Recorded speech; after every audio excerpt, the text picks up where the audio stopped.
새벽빛 묵상 고린도전서 16장 13절에서 24절. 일단 반석 위에 굳게 섰다면 다른 사람을 구하기 위해 깨어있으라. 프레드릭 마이어의 말입니다. 사도 바울도 편지의 마지막에 깨어있으라 라고 말하면서 스데바나의 집은 성도들을 섬기기로 작정한 사람들이었다고 말합니다. 신앙적으로 잠들지 말고 경계하고 깨어있으라 라는 것이죠. 고린도 교회는 열정이 넘치고 은사도 많았고 자신감도 있었습니다. 그럼에도 사실은 잠들어 있는 교회였던 것이죠. 많은 봉사를 하면서도 예수님께 불평을 했던 마르다처럼 말씀을 묵상하지 않는 성도들은 늘 이런 위험에 처해 있습니다. 너무나 바쁘게, 그러나 잠들어 있는 신앙생활이죠. 우리도 그렇습니다. 찬양을 뜨겁게 하면서 바로 옆에 있는 사람의 신음소리는 듣지 못할 수도 있습니다. 하나님의 진리를 수호한다고 하면서 자기 안에 교만은 보지 못할 수도 있고요. 받은 은사를 가지고 뿌듯해하면서도 은사를 사용하고 섬기지 못할 수도 있습니다. 조용하고 깔아앉아 있는 것만이 영적 침체가 아닙니다. 때로는 분별 없는 열심과 활동으로 나타납니다. 마치 끊임없이 울리는 알림과 알람 속에서도 깨어있지 못한 현대인들처럼 말입니다. 깨어있는 성도는요, 세상에 무슨 일이 일어나고 있는지를 살피고, 또 교회 식구들 가운데서도 무슨 일이 일어나고 있는지 살피고요. 또 무엇보다 하나님과 나 사이에서도 무슨 일이 일어나고 있는지를 끊임없이 살핍니다. 그것이 깨어있음입니다. 그리고 개역개정에는 남자답게 강건하라라고 되어 있는데 원문에 남자답게는 없습니다. 모든 성도들에게 담대하고 비겁해지지 말라고 합니다. 고린도 교인들이 그랬던 것처럼 고집스러움을 강한 것으로 소신이 있는 것으로 착각하면 안 됩니다. 그들은 자신들의 판단과 틀에 갇혀버렸던 것이죠. 바울은 자신이 전한 복음 위에 든든히 서라고 그것이 믿음이라고 합니다. 예수님께서 우리 죄를 위하여 죽으시고 장사되셨고 다시 살아나셨다는 복음이죠. 모든 판단은 여기에 비추어서 시험해 보아야 합니다. 집을 구하지 못했는데 많은 가구들만으로 살아갈 수는 없는 노릇입니다. 그래서 뿌리 깊게 또 어린아이로 머물지 말고 성숙한 신앙으로 자라라고 합니다. 그들의 은사는 자랐지만 인격은 자라지 못했습니다. 우리는 많은 은사를 받았지만 여전히 미성숙할 수도 있다는 걸 인정해야 합니다.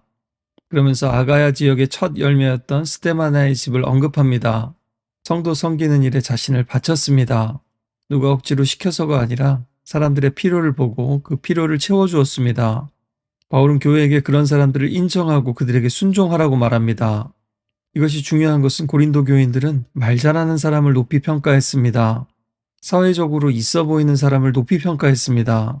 그러나 바울은 교회 안에서 섬기는 사람들이야말로 높이 평가받아야 한다고 합니다. 세상의 눈으로 보면 교회 안에서조차 주목받지 못하는 사람들을요. 바울은 또한 부드나도와 아가이고를 말하면서 그들이 나와 여러분의 마음을 시원하게 했습니다 라고 합니다. 우리는 늘 사람들을 만납니다. 짜증나게 하는 사람들도 많고요. 열받게 하는 사람들도 많고요. 같이 일하면 힘 빠지게 하는 사람들도 참 많습니다. 또 평생 씻을 수 없는 상처를 남기는 사람들조차 있죠.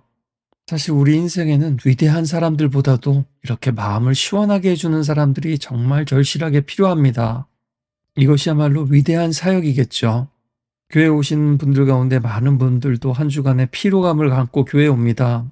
육체적으로, 감정적으로, 정신적으로, 또 경제적으로, 관계적으로 정말 피곤할 때가 많습니다. 그런 사람들의 피로를 채워주고 시원하게 해주는 사람, 그런데 정작 이런 사람들은 알아주지 못할 때가 많습니다. 우리 교회 이런 분들로 더욱더 가득 차고 또 이런 분들의 섬김과 사랑을 알아줄 수 있는 그런 교회가 될 수 있기를 바랍니다. 바울은 아시아의 교회들이 너희에게 무난하고 아굴라와 브리스가와 그 집에 있는 교회가 주 안에서 너희에게 간절히 무난하고 또 모든 형제들도 너희에게 무난하니 너희는 거룩하게 입맞춤으로 서로 무난하라 라고 말합니다. 오늘날이었다면 서로 악수하고 또 포옹하라고 했을지도 모르겠습니다.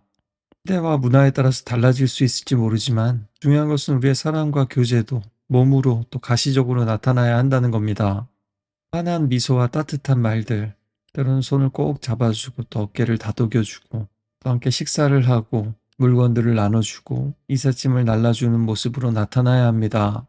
또 때로는 사도 바울처럼 이렇게 편지를 보내고 마음을 담은 카톡 메시지를 보낼 수도 있겠죠.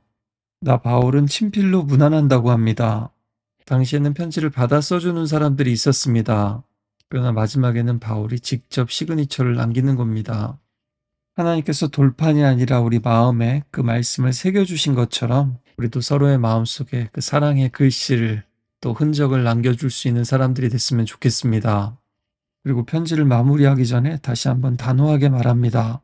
누구든지 주를 사랑하지 않으면 저주를 받을지어다. 우리에겐 갑작스럽게 들릴 수 있겠지만 고대의 언약에는 항상 축복과 저주가 기록되었습니다. 그들이 다시 한번 하나님의 언약 안에, 생명의 언약 안에 묶여 있음을 환기시킵니다. 그래서 생명의 근원이신 하나님으로부터 스스로 떨어져 나가고 분리되지 말라고 권면하는 겁니다. 그리고 우리 주여 오시옵소서 기도합니다. 이것은 주님께서 다시 오시기를, 또 하나님의 나라가 오기를 바라는 기도이기도 하면서 교인들을 향해서는 주님을 의식하면서 살아가고, 그동안 경고했던 대로 분열과 음행과 우상숭배와 예배의 부질서와 부활을 부정하는 그들의 모습을 보면서 바울의 권면을 따르지 않는다면 주님께서 다시 오실 때 심판을 피할 수 없을 거라고 경고하는 것입니다. 결국 가장 중요한 것은 주님을 사랑하는가 아닌가 하는 것입니다.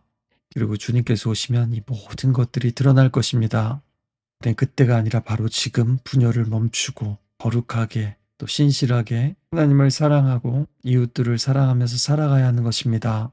진정한 소망은 미래를 기다리기만 하는 것이 아니라 그 미래를 바라보기에 현재를 바꿀 수 있는 힘입니다. 바울은 은사도 많았지만 말도 많고 탈도 많았던 고린도 교회를 예수님의 은혜에 맡깁니다. 또한 나의 사랑이 여러분 모두와 함께하기를 바란다고 합니다. 그 가운데는 문제를 일으킨 사람들도 있었고, 바울의 권면을 따르지 않고 무시한 사람도 있었고, 화당을 나누고 분열시킨 사람들도 있었는데 그들 모두에게 사랑을 전합니다. 바울이야말로 그리스도 안에 성숙한 사람의 모본을 보여주고 있습니다. 그동안 바울은 까칠해질 수 있음에도 불구하고 진실을 말했습니다. 또 그들로 하여금 하나님 앞에서, 하나님의 말씀 앞에서 자신들의 모습을 직면할 수 있도록 했습니다. 심지어 그들의 잘못을 책망하기도 했죠. 그러나 마지막에는 그리스도 안에서 나의 사랑이 여러분과 함께하기를 바란다 라고 말합니다. 편지를 마무리하면서 바울이 권면한 것처럼 교회에는 담대함이 필요합니다. 깨어있음도 필요합니다. 섬김과 수고와 체험도 필요합니다. 그러나 앞서 말했듯이 사랑이 없으면 이 모든 것은 또한 아무것도 아닙니다. 좋은 말만 하고 모든 것을 웃으면서 할 수는 없습니다. 때로는 정색해야 하고, 때로는 까칠해도 부대끼고 또 부대껴야만 합니다. 이 모든 것을 사랑으로 하면 이 모든 것들을 통해서 하나님이 원하시는 열매를 맺게 될 겁니다. 주님은 반드시 다시 오십니다. 우리가 중요하게 붙잡았던 많은 것들은 사라질 것입니다. 그러나 사랑은 반드시 남을 것입니다. 우리가 주 안에서 행한 모든 수고도 절대로 사라지지 않을 겁니다. 사랑합시다. 우리를 구원하시려고 그 십자가의 수고를 감당하신 예수님을 생각한다면 우리도 사랑하며 살 수 있을 겁니다. 오늘도 주 예수 그리스도의 은혜가 여러분과 함께 하시기를 기도합니다.